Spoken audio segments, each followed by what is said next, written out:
Naglipa na ang mishandled at hot meat sa ilang palengke.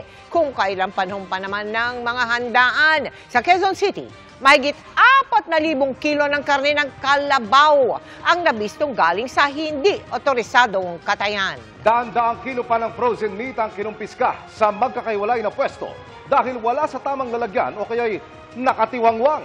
Nakatutok si James Agustin. Exclusive! Nakalagay sa improvised chiller ang kilo-kilo ng frozen meat na tumambad sa inspeksyon ng Quezon City Veterinary Department sa Balintawak Market. Walang takip ang mga ito kaya kinumpiskat. Nabasag lang po, sir, kasi babasagin kasi yung tao. Bakit ho walang takip po, sir? Ito naman yung takip. Ang sabi kasi may yelo, okay lang eh. Pag may lagyan ng yelo eh. Sa isang pwesto na bisto ang ilang kilo ng frozen meat na itinago sa ilalim ng lamesa. Freezer ba yung pinaglalagyan nyo? Hindi naman eh. Hindi po i-deliver po kasi hindi na po kami nag-display kasi sira yung ano namin, nabasag yung ano namin chiller eh. Mga nakatiwangwang naman na frozen meat ang nasabat sa isang palengke sa Novaliches. Hiniwa lang po namin yan doon kasi may parating umorder na yung customer eh. May yelo po kasi sir sa ilalim, kala ko okay na po yun.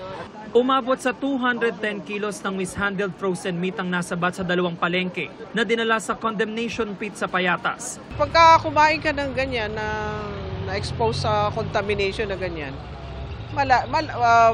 magtatay ka, magsusuka dahil sa bakterya.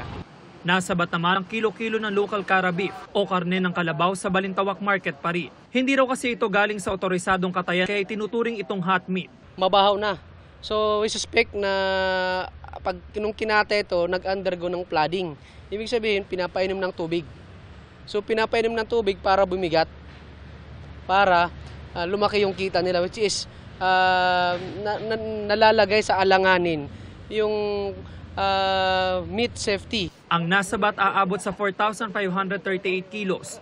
Katumbas yan ng 12 kinatay na kalabaw. Paglilinaw ng NMIS, hindi naman bawal ang pagbebenta ng local cara beef sa mga palengke. Dapat may dokumento na galing sa NMIS or local na otorisadong magdala ng karne, nakasakay sa otorisadong sasakyan ng NMIS or ng LGU,